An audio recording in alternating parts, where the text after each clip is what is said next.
Alright, so here's the fan comparison. That's the one I'm going to put in, and it fits. Pretty sure it fits. I have to check. And this is the one that I had put in, the blue LEDs. This one's going to be blue LED too. But take a look at how thin this one is, and the space between the fans is really, really small. This has a lot bigger fan base, and it's a lot thicker, so it's a lot more powerful. So this one actually puts in a lot more, I forget what the term is, but for the amount of air it moves per minute. And so it does fit in the in here. I just gotta fasten it, and that's one thing done. Alright, she fits perfectly, spins, everything fits awesome. Got the top on. Now I gotta put on the back piece to do the water cooling. Alright, I got the water block on there, nice and firm, covering all areas of the CPU. It's looking good so far. So now what I'm going to do is I'm going to put it back in the case.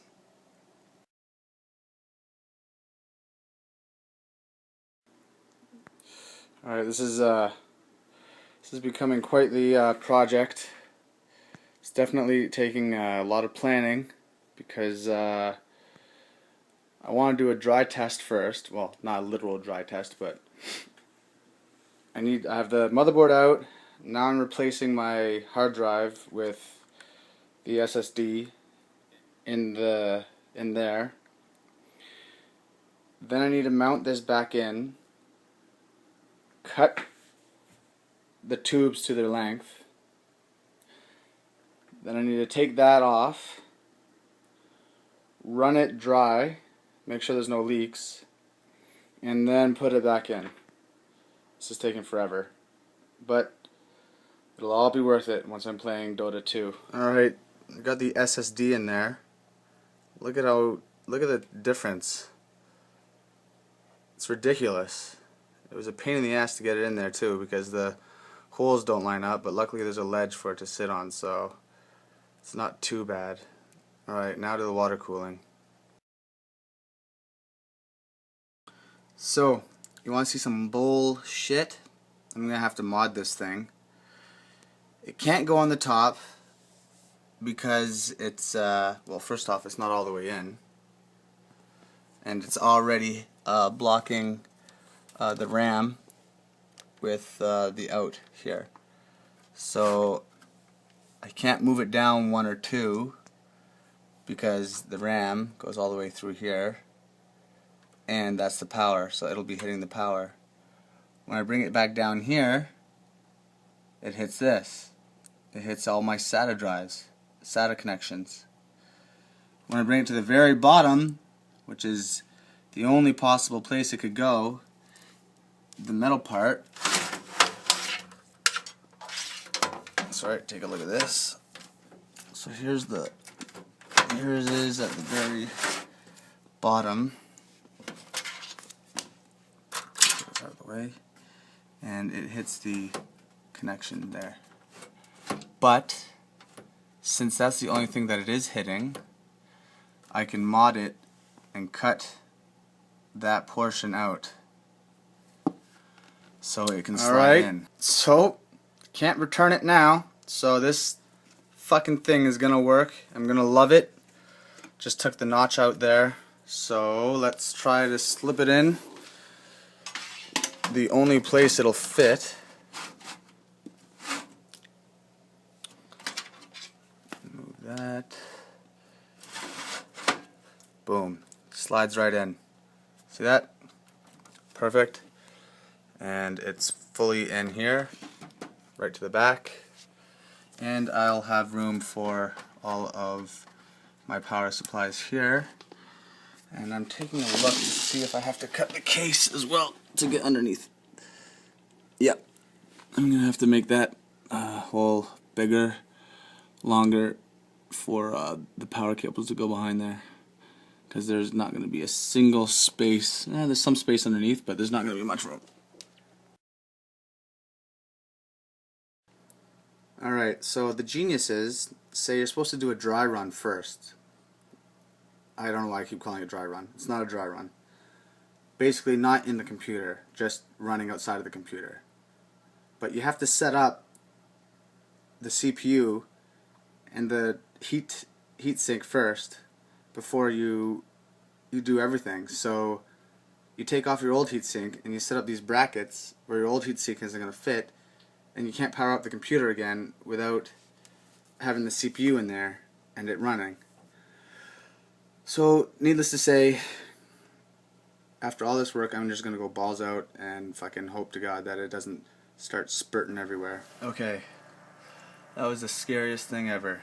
So I had to do it without doing a test, and you have to keep pumping in the liquid as it's filling up the tubes and all that other stuff. Feeling around. Still an air bubble or so here.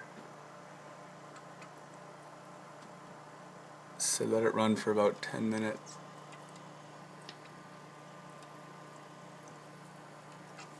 Making sure there's no leaks. And I can definitely attest to say that it is quiet. I can't hear a thing. So I'm going to let it run for another 5 or 6 minutes. Make sure that it's... Phew. Could see my whole project going up in flames. Alright. Alright. So yet more stuff that I have to mod. It's going to look good once it's done. But you see the fan there? The fan underneath? It is going to be covered up by the hard drives. So it's not going to be able to breathe. So what I'm going to have to do is I'm going to have to move the hard drives up one level and cut the base out of there so it can breathe, and put that on top of this fan, because otherwise there's no circulation in there and it's grabbing air from nowhere. Alright, so I cut the hole so you can actually see the fan this time. Otherwise the entire fan, as you can see where it would lay, would have been completely covered on this.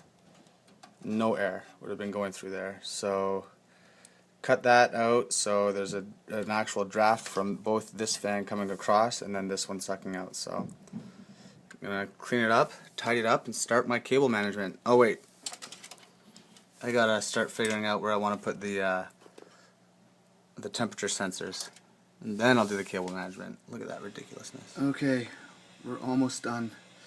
It's extremely difficult to keep the cable management in this good, but I have done a pretty decent job. I just gotta get the SATA cables in there, and then, Jesus, I don't even know if I can do the stupid temperature sensors. There's 4 of those, and that's gonna be a whole bunch of cables everywhere, so we'll see about those, but other than that, it's pretty close to being done with all that customization.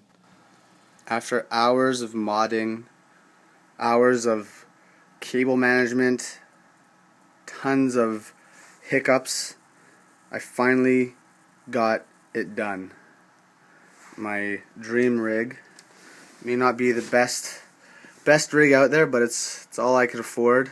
Sold all my other parts just to build this. First time I've done water cooling. I did a ton of research. I installed the water cooler, Thermaltake water cooler 760 Pro or Plus, and all of those reviews that said it was loud, listen, you can't hear anything. It's unbelievable. I did the modifications there so it would be able to fit in the bottom slot. Is the only slot that it would be able to fit in. With the I showed you the cutting of the actual unit. The pipes work perfectly. Go right around my 560 Ti. There's no bumps, no bruises, and all of the fans are connected. I was originally going to change the power supply because it was green, but it works perfectly with the tubes. It actually, in the dark, it works perfectly with the tubes. So here's the front. So you've got, zoom in on that. Alright, so here's the fan control with all of the temperature sensors that I put in different places. Put one underneath the video card, one on top of the cooling unit, which is down here. Here's the knob for the to increase the fan. That's halfway. Can you hear anything? When you maximize it, it gets a little loud, but I mean, it's not going to be on max very much. So, and yeah, all of the fans. My new big boy fan up here is being controlled. It fits perfectly, and the airflow in here is excellent. I mean, I can feel it. So I'm going to run some more tests. I've dropped it from stock idle from the stock fan cooler with the Thermaltake, 20 degrees drop. I'll show you the results. Actually, if you're seeing this, you've already seen the results. But that's how I did it. Now I'm just gotta do some cable management. There's no way that you could have had this set up without having to cut holes out the back, because it's just vomiting wires. It's just puking them out. So I'll cable management that, put on the side panel, and my dream rig is ready for Diablo. I'll show you a quick shot with the lights off.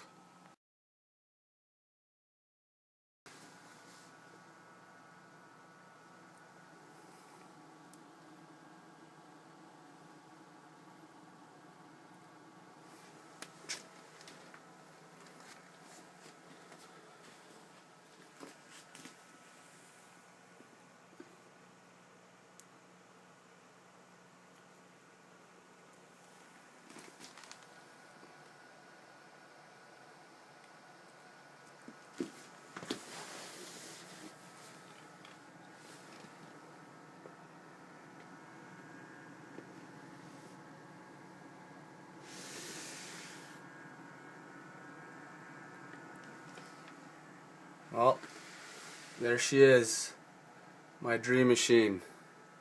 She dropped 20 degrees in the new setup at idle alone. Now for some overclocking tests.